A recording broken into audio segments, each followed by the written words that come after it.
নমস্কাৰ বন্ধু বান্ধৱীসকল, আজি মই এটুকুৰা জেগাত ৰৈ আছোঁ আৰু আপোনালোকক খুব সুন্দৰ বস্তু এটা দেখুৱাবলৈ আগবাঢ়িছোঁ। আচলতে এই বস্তুটো বনাইছে যাদৱ চন্দ্ৰ বড়ো ডাঙৰীয়া। তেখেতে আমাৰ মূলীয়াবাৰীতে থাকে। গণেশ হাৰ্ডৱেৰ চবেই চিনি পায়। গণেশ হাৰ্ডৱেৰৰ পিছফালে তেখেতে থাকে। তেখেতৰ কামবোৰ আগতে মই এটা ভিডিঅ' দিছিলোঁ আৰু আজি আকৌ এটা ভিডিঅ' দিওঁ বলক। আচ্ছা, প্ৰথমতে আপুনি কৈ লওকচোন দাদা, এইটো কেনেকৈ বনালে, কাঠ চাঠ এইটোতো যথেষ্ট ডাঙৰ কাঠেদি বনাব লগা হৈছে নহয় জানো? অঁ, এইফালে আহক, আপুনি ওচৰলৈ আহক। এইজন চাওক, মানুহজনলৈ চিনাকি কৰি দিছোঁ। এইজন দেখিছেনে?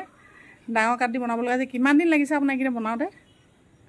লাগিলে ভালেকেইদিন লাগিলে।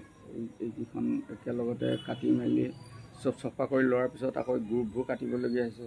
আচ্ছা, আকৌ এইটো শোল কৰি আকৌ কাঠ হেৰি কৰিবলগীয়া হৈছে। ৰ'ব দেই, তেখেতে কেনেকৈ বনাইছে তেওঁ ডেছক্ৰিপশ্যনটো দিব, আপোনাক দেখুৱাইছোঁ। প্ৰথম এইটো মানে কাঠটো কাটি এইবোৰ চব ফাৰ্মাৰ চব বনাই লৈছে। হয়, তাৰপিছত এইটো ফাৰ্মাৰ বনাইছে, এইটো তাৰপিছত এইটো শোল কৰিছে। এইটো শোল কৰাৰ পিছত এইডাল হেৰি কৰিছে। আকৌ এইডালো আকৌ এই গ্ৰুপ কাটিবলগীয়া হৈছে।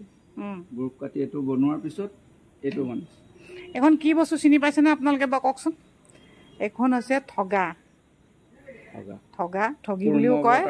কুৰ্ম অৱতাৰৰ ষ্টাইলত বনাইছে এইটো। ৰ'বক, একোনো মই অলপ ঘূৰাই দিওঁ, দিয়ক ঘূৰাইখন। এইখন অলপ, এইখন চাওক, এই বস্তু দেখিছেনে? ইয়াত ঠগাখন ইয়াত থ'ব, কীৰ্তন ভাগৱত ইয়াত থ'ব। আৰু এইখন দুখন তেখেতে বনাইছে। দুইখনে তেখেতৰ অৰ্ডাৰ আছে। আৰু আপোনালোকেও যদি কাৰোবাক লাগে তেখেতৰ লগত যোগাযোগ কৰিব পাৰিব। আৰু এইকেইটা কুৰ্ম বনাইছে তেখেতে, এই দুভাগ। এইভাগ মানে যিজনে কাঠ দিছে তেওঁক গিফ্ট দিব, তেখেতে বোলে গিফ্ট দিব। আৰু ইমান ধুনীয়াকৈ বনাইছে, দেখিছেনে? কিমান মিহি হৈছে কামটো চাওকচোন, বহুত ধুনীয়া হৈছে সঁচাকৈ। আৰু তেখেতৰ কামৰ আচলতে শলাগ ল'ব লাগিব। আগতে আপোনালোকক দেখুৱাইছিলোঁ মই, বহুত কিবাকিবি তেখেতে কৰি থাকে। আৰু দেখিবলৈ খুব ধুনীয়া হৈছে বৰদা।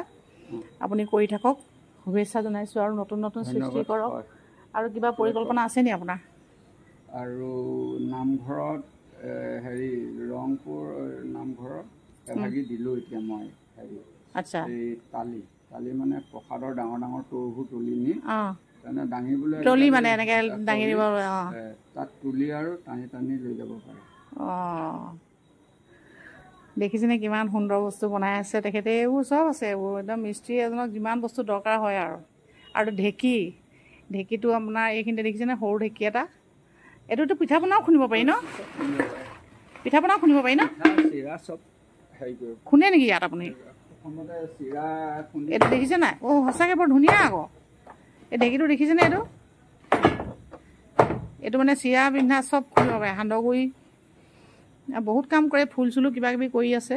আৰু তেখেতৰ ফেক্টৰী বুলিয়ে ক'ব পাৰি। এইটো ঘৰৰ ওপৰ চাটখনত ফেক্টৰী নিচিনা কৰি লৈছে। তাকে আপোনালোক দেখুৱালোঁ। আৰু যদি নতুন বস্তু বনায়, আৰু আপোনাৰ আৰু এটা বস্তু দেখিছোঁ মই, এইটো কি বনাব বাৰু? ডাল এইটো কিবা এটা কৰিবৰ কাৰণে আনি থৈছে আপুনি? আচ্ছা, ঠিক আছে। তাকে আপোনালোকক আজি দেখুৱালোঁ। যদি আপোনালোকক লাগে যোগাযোগ কৰিব। আপুনি দামটো কেনেকৈ ধাৰ্য কৰিছে বাৰু ক'ব নেকি? দামটো 3000 মানত দিম আৰু। অঁ, তেখেতে 3000 মানত দিব। আপোনালোকে যদি কাৰোবাক লাগে যোগাযোগ কৰিব। কাঠবিলাকে বহুত দাম। হয়, কাঠবোৰৰ দাম আছে। অঁ, এয়া চব চাই মেলি আনিবলগীয়া হৈছে, একদম পুৰা ভাল। এইখন তেখেতে এনেকৈ কাঠবোৰ চিধা কৰি থৈছে, বেণ্ড হৈ যাব পাৰে, হয় নাই? অঁ, যথেষ্ট মানে কষ্ট কৰি বনাইছে। আৰু একচুৱেলি এইটো বনোৱাত মেহনতিও আছে। মেহনতি আছে। ঠিক আছে দিয়ক, আজিলৈ ভিডিঅ'টো ইমানতে থৈছোঁ। ধন্যবাদ।